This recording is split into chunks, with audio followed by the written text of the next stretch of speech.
Atualmente, é quase unânime a percepção de que, ano a ano, o tempo se acelera. Se a tarefa do historiador é investigar as sociedades no tempo e no espaço, seria possível escrever uma história de como as pessoas viveram o tempo no passado?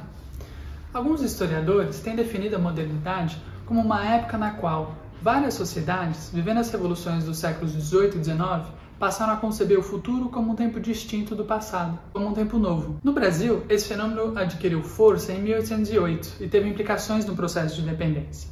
Eu e o Lucas analisamos facetas diferentes desse fenômeno sob a orientação do professor João Paulo Pimenta. A experiência deste novo tempo acarretou transformações significativas sobre a política. Com efeito, um novo espectro político surgiu, em que cada grupo ideológico se caracterizava por uma distinta maneira de se relacionar com o tempo. Tomemos como exemplo duas personagens, o Visconde de Cairu e Frei Caneca, ambos muito envolvidos no processo de independência do Brasil. O primeiro defendia que a sociedade nascente no Brasil deveria se construir à imagem e semelhança de uma família.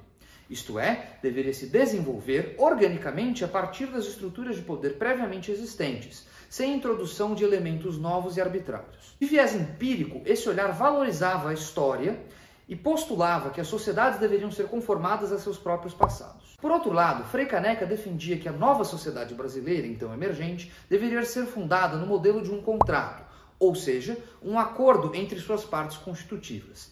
Descolando-se da experiência e projetando-se sobre o futuro, essa visão veiculava expectativas de como a sociedade deveria ser.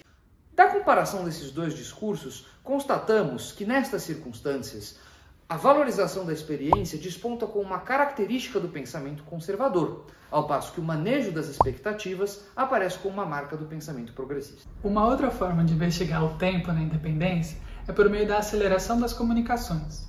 Hoje em dia, a gente está habituado com a instantaneidade da troca de mensagens e de notícias, mas no século XIX, o tempo de circulação de cartas e de jornais é o tempo de circulação das pessoas. Eu estudo a formação dos Correios do Brasil e, analisando as transformações das distâncias-tempo das correspondências, eu constato diversas acelerações dessas correspondências. Uma carta que antes demorava 15 dias para chegar do Rio de Janeiro a Minas Gerais passa a demorar 8.